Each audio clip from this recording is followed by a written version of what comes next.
Dossier 7. Nous nous intéressons à l'innovation française. Leçon 1. Jeunes talents francophones. Activité 3.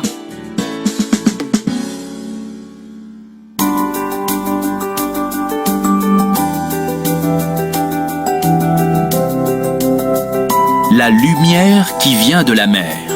Ou comment éclairer des villes grâce à des bactéries.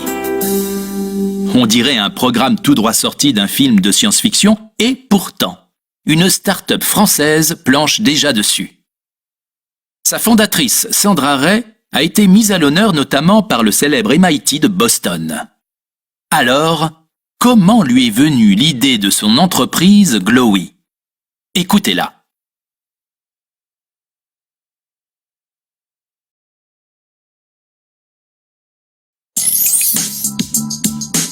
Activités 4 et 5. En 2013, j'étais étudiante dans une école de design et j'ai participé à un concours dont le thème était la biologie synthétique. Devant une vidéo sur les espèces sous-marines capables de produire de la lumière, donc le phénomène de bioluminescence, je me suis dit que c'était peut-être un vrai moyen de diminuer à la fois la consommation d'énergie et la pollution.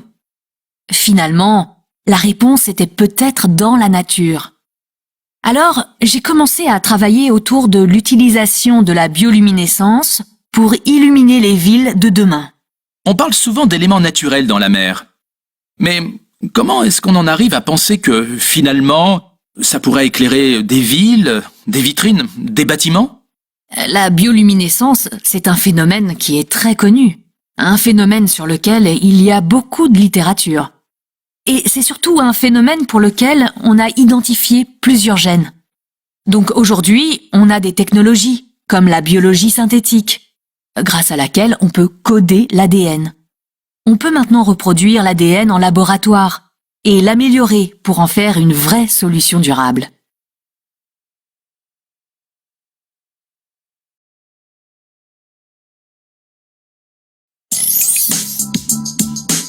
Activité 6.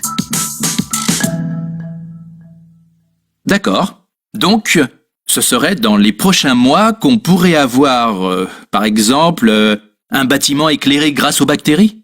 Disons que dans les 2 prochaines années, l'objectif est de faire un premier projet pilote en ville et puis ensuite de développer le système de manière industrielle. Et est-ce que vous pensez le faire dans des pays où l'accès à l'énergie est encore plus compliqué? Je pense aux pays africains et dans certains pays asiatiques. Oui, bien sûr. C'est une vraie ambition qu'on a à long terme. Mais il faut que la technologie soit parfaite et fonctionne extrêmement bien dans des conditions les plus extrêmes. Donc il y a encore du travail en termes de performance. Mais c'est évidemment un de nos objectifs. C'était Sandra Ray de la société Glowy qui compte actuellement 15 personnes. Si vous voulez réentendre ce magazine Économie et Développement, eh bien c'est simple. Allez sur notre site, puis allez dans la rubrique Médiathèque. Merci de nous avoir suivis. À la semaine prochaine.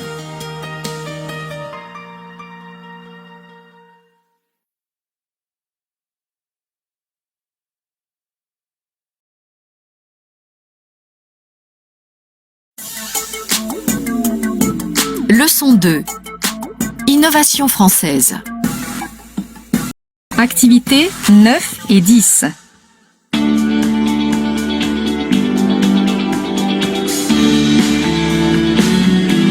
Bonjour Sophie Dupuis. Bonjour à tous. Ce matin, vous nous parlez de l'impression 3D, une technologie qui s'invite dans le domaine musical. Avez-vous entendu parler de saxophones ultra légers en nylon, de violons futuristes en résine, de guitares en aluminium ou de clarinettes en plexiglas? Eh bien, ces instruments existent et sont fabriqués grâce à une imprimante 3D. Cette machine, née dans les années 2000, permet d'imprimer de vrais objets. Figurez-vous que de plus en plus de luthiers utilisent ce type d'imprimante pour fabriquer leurs instruments. Un vent d'innovation souffle sur la fabrication instrumentale. Et cocorico, les Français sont à la pointe. D'ailleurs, écoutez ceci.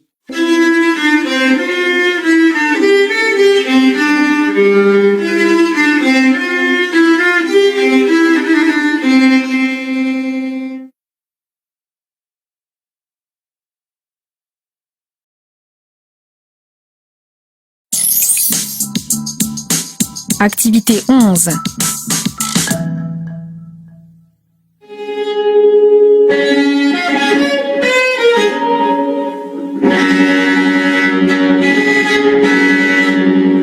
Et qu'est-ce que c'est?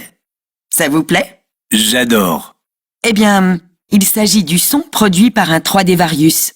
Le premier violon électrique réalisé grâce à une imprimante 3D. Ce modèle a été mis au point en 2016 par Laurent Bernadac, ingénieur et musicien. Bon, le son n'est clairement pas celui des fameux violons italiens. On ne va pas se mentir. Mais niveau design, ça décoiffe. On se croirait dans un film de Luc Besson. Transparent et épuré, le 3D Varius est fabriqué dans une résine liquide solidifiée au laser. Rien que ça. Alors, combien de temps prend la fabrication de ce 3D Varius? Plusieurs jours. Il y a d'abord l'impression de l'instrument par la machine en 24 heures. Puis, certaines parties sont polies pendant 2 jours. Ensuite, une demi-journée est nécessaire au montage. Malgré tout, réaliser un instrument sur une imprimante 3D est encore difficile. Ces machines coûtent 5 000 € pour les moins chères. Et le prix n'est pas le seul obstacle. C'est-à-dire? La plupart des instruments acoustiques, difficiles à fabriquer, sont aujourd'hui impossibles à imprimer en 3D. Car les machines manquent encore de précision. Les instruments risquent de sonner faux. Comme ce saxophone en nylon.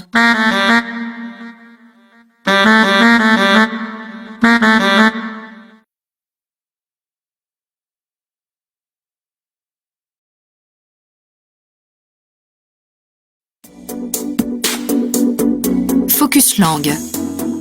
Grammaire. Activité 1. La bioluminescence, c'est un phénomène qui est très connu. Un phénomène sur lequel il y a beaucoup de littérature. Et c'est surtout un phénomène pour lequel on a identifié plusieurs gènes. Donc aujourd'hui, on a des technologies, comme la biologie synthétique, grâce à laquelle on peut coder l'ADN.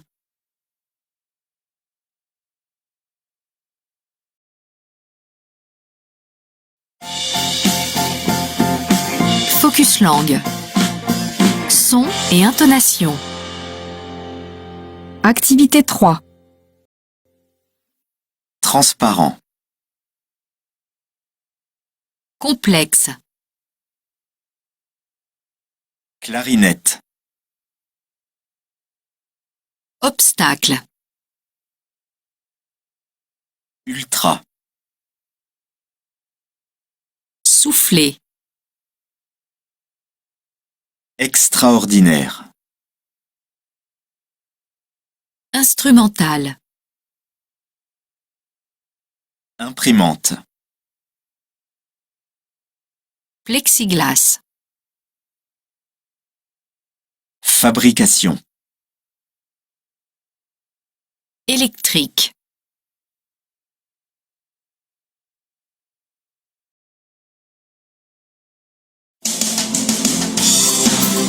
Focus langue. Mots et expressions. Activité 1. En 2013, j'étais étudiante dans une école de design et j'ai participé à un concours dont le thème était la biologie synthétique. Devant une vidéo sur les espèces sous-marines capables de produire de la lumière, donc le phénomène de bioluminescence, je me suis dit que c'était peut-être un vrai moyen de diminuer à la fois la consommation d'énergie et la pollution. Finalement, la réponse était peut-être dans la nature. Alors, j'ai commencé à travailler autour de l'utilisation de la bioluminescence pour illuminer les villes de demain. On parle souvent d'éléments naturels dans la mer. Mais comment est-ce qu'on en arrive à penser que, finalement, ça pourrait éclairer des villes, des vitrines, des bâtiments? La bioluminescence, c'est un phénomène qui est très connu. Un phénomène sur lequel il y a beaucoup de littérature. Et c'est surtout un phénomène pour lequel on a identifié plusieurs gènes. Donc aujourd'hui, on a des technologies, comme la biologie synthétique, grâce à laquelle on peut coder l'ADN. On peut maintenant reproduire l'ADN en laboratoire et l'améliorer pour en faire une vraie solution durable.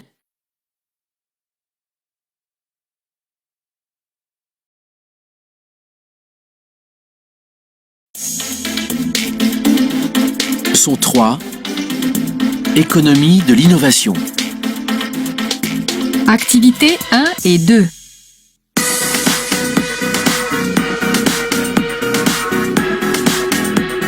Vous écoutez Radio Belgique.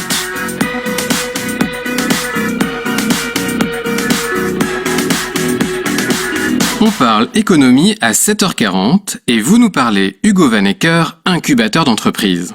Mais d'abord, un petit rappel. C'est quoi un incubateur ? Eh bien, c'est un espace physique qui accueille des porteurs de projets pendant une période dite d'incubation, c'est logique, au cours de laquelle ils vont recevoir des conseils, un accompagnement. Ils vont être mis en contact avec celles et ceux qui peuvent les aider à démarrer leur entreprise. L'objectif étant bien sûr d'accélérer le processus de création, mais aussi d'augmenter leurs chances de succès.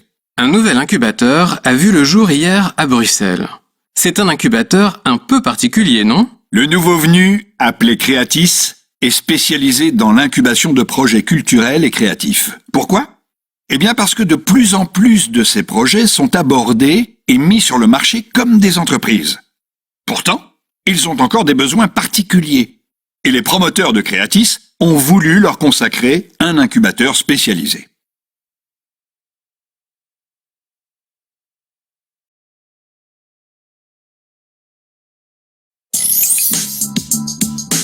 Activités 3 et 4. Et qui est à l'origine de ce projet ? Eh bien, cet incubateur existait déjà en France. Et les parrains français se sont alliés avec la banque ING et avec KissKissBankBank. Pardon ? KissKissBankBank. Banque avec un K, comme une banque en anglais. C'est en fait une plateforme de crowdfunding. Souvenez-vous, on en avait parlé récemment. Ce financement par la foule, par des micro-investisseurs.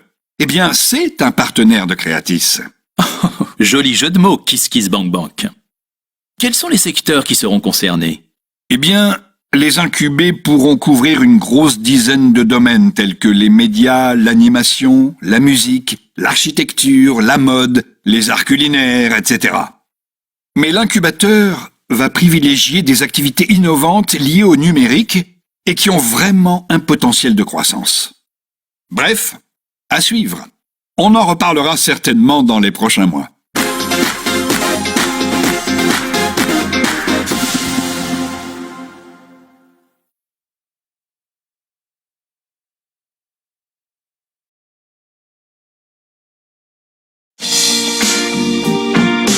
Leçon 4. Progrès et dérive. Activités 8 et 9.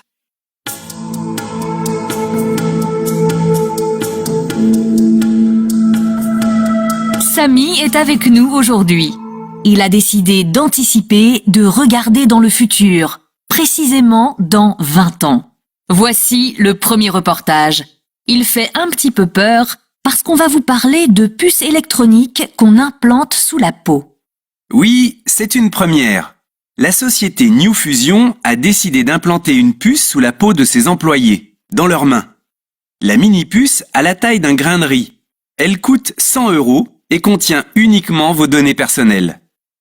Il y a 2 semaines, 8 employés de l'entreprise se sont injectés la puce. C'est facile, on peut même le faire soi-même. Il y a un mode d'emploi sur Internet. D'accord, mais ça sert à quoi cette puce, concrètement ? Pour l'instant, on peut ouvrir la porte de l'entreprise. Rien qu'avec sa main, on allume son ordinateur. C'est un peu comme un badge.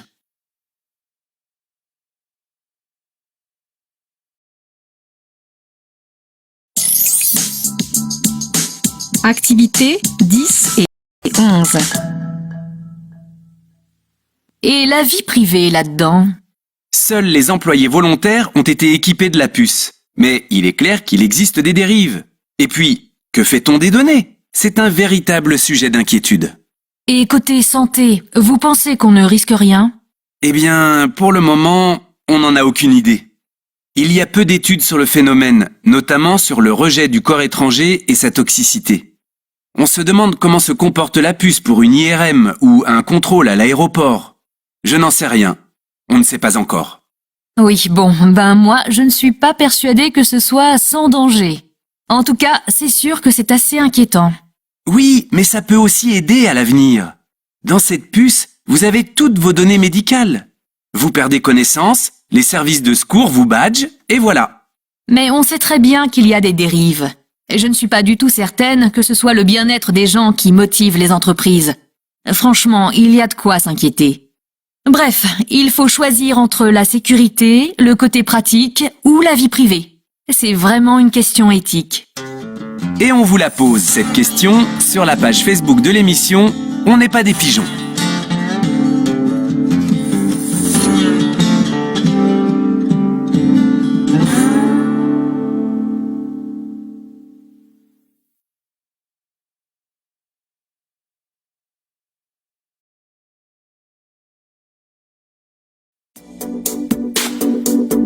Focus langue.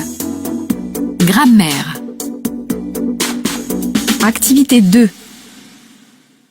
Il est clair qu'il existe des dérives. Oui, moi, je ne suis pas persuadée que ce soit sans danger. En tout cas, c'est sûr que c'est relativement préoccupant. Mais on sait très bien qu'il y a des dérives. Je ne suis pas du tout certaine que ce soit le bien-être des gens qui motive les entreprises.